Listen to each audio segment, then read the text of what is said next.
Hi, I'm Rich from Rich Mid Gaming, and in this video we're going to take a look at the newly teased Sam Wilson Captain America and what impact this character could have on future releases of Marvel Crisis Protocol.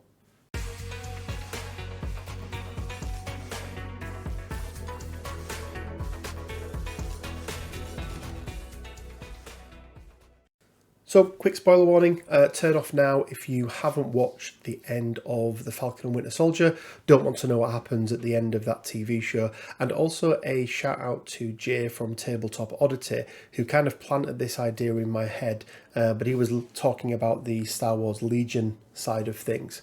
A link down to that video can be found in the description below. So as you probably see, AMG on Twitter released a new sort of spoiler teaser of the new Captain America Sam Wilson model. Sam Wilson obviously known as the Falcon in the Marvel movies and in the comics as well.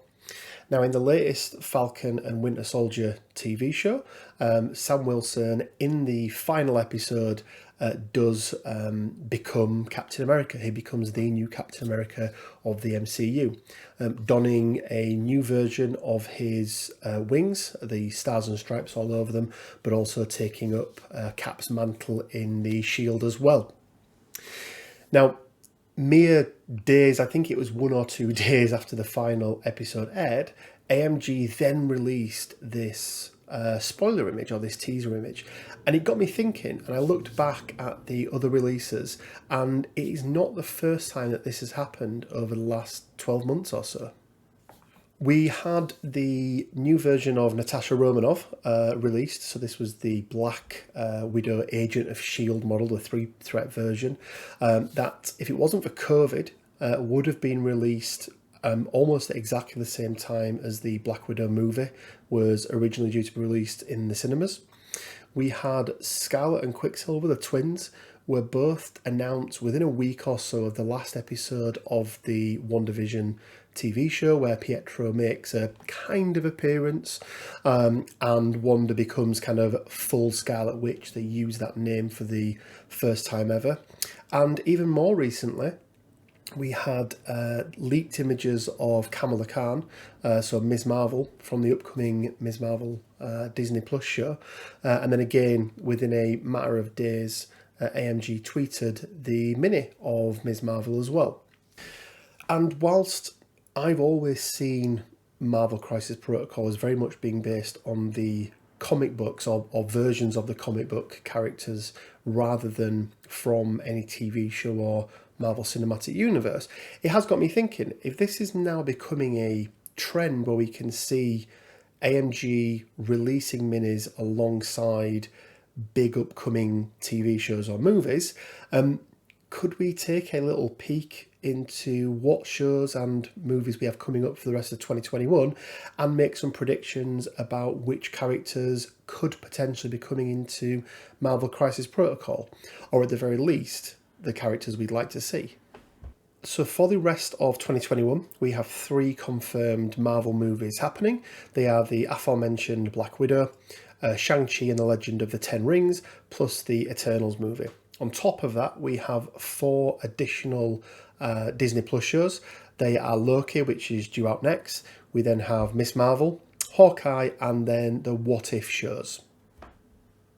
Now, with the release date for Black Widow being so close, I think it's due to come out end of June, beginning of July, something like that, I don't expect we'll see anything else from them. Taskmaster has already been released. He was due in that movie, or he is in that movie. We've also had the second version of Natasha Romanoff.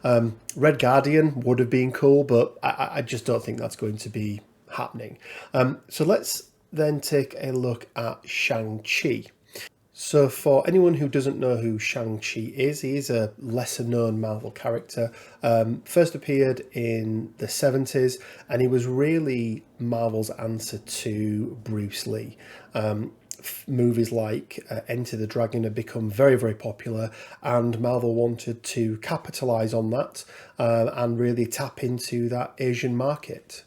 Now, Shang-Chi has been part of many, many different teams or affiliations, as we call them, over the years, including the Avengers and a number of others. But quite recently, and this is where I think he could fit quite nicely, I think it was late 2000s, he did appear alongside Danny Rand and Luke Cage in a Heroes for Hire series. So could we be looking at the leader of a new faction, potentially, alongside some existing characters? I think it'd be pretty cool. Next then is the Eternals movie, and I think we could very, very easily find ourselves with a 4 or 5 member affiliation dropped on us at once, a little bit like we saw with the Inhumans and a couple of the other newer factions. There is a huge roster of Eternals to choose from. The obvious leader for them is Thena. She's played by Angelina Jolie in the movie with some really, really cool powers. But I think they could find themselves with a dual affiliation as Ajak. She is the character, if you've seen the latest trailer, played by Salma Hayek, is kind of a spiritual leader to the group. Personally, I'd love to see the Eternals come to MCP, as the part of Marvel I've always loved is the cosmic side, and it will add to that side of it quite considerably, making for some very, very fun battles, maybe against the Guardians or even the Black Order. Lastly, on the movie side then for 2021 is Spider-Man No Way Home. We've already had the Spider-Man, or the Amazing Spider-Man, sorry, the alternative Peter Parker version and the secondary leader to the Web Warriors announced. We've also had Mysterio announced, but there is the potential to see some more Spider villains, potentially a Sinister Six affiliation being brought into the game. I think Sinister Six is unlikely. We already have the Spider-Foes, but with characters such as Vulture, Scorpion and Electro returning, I think we could see some additional villains from the Spider-Verse being added in. And if we look, we've already seen Rhino, for example, teased on a number of tactics cards previously. So I think there's a strong chance we could see some more Spider-Foes coming into the fray towards the end of this year. So then on to the Disney Plus shows, with Loki coming out first. We already have Loki. He's a great character within Marvel Crisis Protocol already, so no need to replace him. However, let's take a look at some of the characters that could potentially be in the show. And one for me that is rumoured yet not confirmed is Heimdall. Heimdall making a return, even though he was killed. This is in a separate timeline. I think it could be a great addition to the Asgard lineup. Sat at the back, acting as a supporting character, maybe teleporting people around the field. And I think he would be a fantastic mini to boot. Next up then is the What If animated series. This is a series where we're going to see a very slight change on the MCU. If one thing would have changed, what would the outcome have been?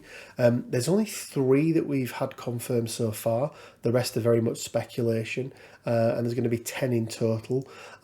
We've got Peggy Carter becoming Captain Britain, fighting alongside the Howling Commandos rather than Steve Rogers, so she takes the serum instead. We've got Bucky Barnes fighting against Marvel zombies, which would be amazing. And what would happen if T'Challa became Star-Lord? So all really, really cool kind of other universe type stories. Genuinely don't think there's going to be anything from here. Although personally I would love to see Captain Britain, whether it was Peggy Carter or another form of Captain Britain, appear in Marvel Crisis Protocol at some point. So lastly then, but by no means least, is the Hawkeye series. And the obvious character to look at here is Kate Bishop. She will be taking over the mantle from Clint Barton as Hawkeye, and her alongside the already announced Ms. Marvel really does open up the way for a Young Avengers affiliation. We'll also see the return of Yelena Belova, who is in the Black Widow movie and will more than likely become the new Black Widow in the MCU, as she did in the comics. So who knows, we could be on for our 3rd version of Black Widow in less than 2 years, but I really do hope not. Well, what do you guys think? I know these are just speculations, and we, or at least I, have no way of knowing what's going to be the next models released for Marvel Crisis Protocol, but I do start to see a pattern emerging, and them making their announcements alongside when we get big movie news or Disney Plus show news. And it makes sense, leveraging that fan base that's already there and releasing something alongside it is absolute, perfect business sense. But let me know what you think. Leave me a comment down in the comment section below. Are there any characters that you'd love to see from any of the movies and TV shows that we've mentioned? And if you could, leave me a like, leave me a subscribe. It really does help with the YouTube algorithm. And as always, stay well, keep safe, and until next time, bye for now.